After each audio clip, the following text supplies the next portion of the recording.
తెచ్చి అమ్ముతున్నప్పుడు ఈయన డబ్బులు ఇస్తూ ఉన్నాడు. ఆయన సూపర్వైజర్ లాగా పనిచేస్తాడంటే సరే తినలేదో పక్కన పెడదాం. చాలా సంవత్సరాలు ఇల్లు కట్టించిండు. ఆయన కట్టించినప్పుడు ఆయన విసిగి వేసారిపోతాడు.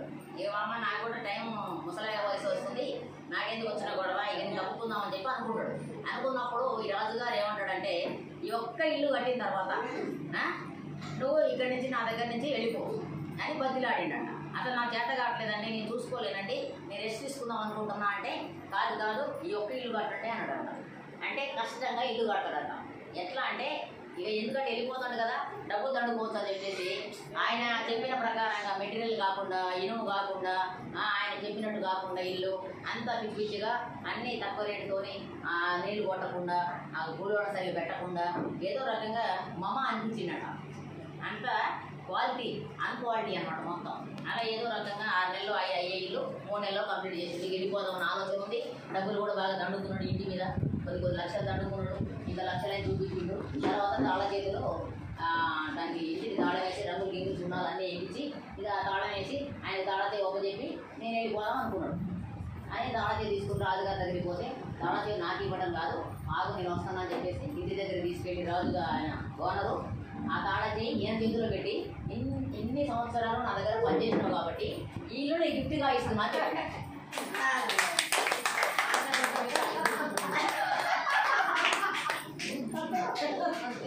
ఏం మేడం, ఇప్పుడు మనం ఏం చేయాలి?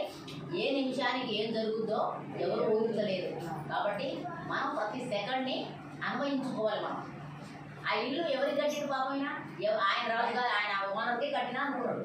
కానీ ఎలా కట్టిండు? నేనే అనుకోలేదు. పిచ్చిగా కట్టిండు.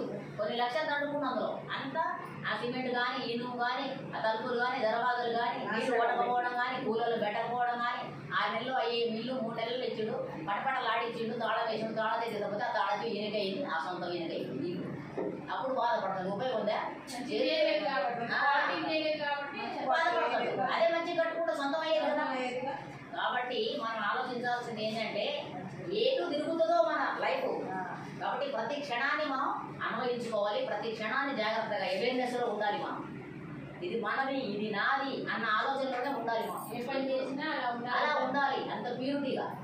అప్పుడే మనకి ఈ జన్మకు సార్థకత వస్తుంది. లేకపోతే పాపం మంచి కట్టుకుంటే ఆయనకి సొంతమయ్యేది కదా. ఇప్పుడు బాధపడితే ఉపయోగం ఉందా? మనం కూడా కష్టపడి డబ్బులు సంపాదిస్తున్నాం, మనం ఉద్యోగాలు వ్యాపారాలు చేసి. కానీ ఏం చేస్తున్నాం తర్వాత వచ్చేసరికి ఒకసారి లక్ష్మీదేవి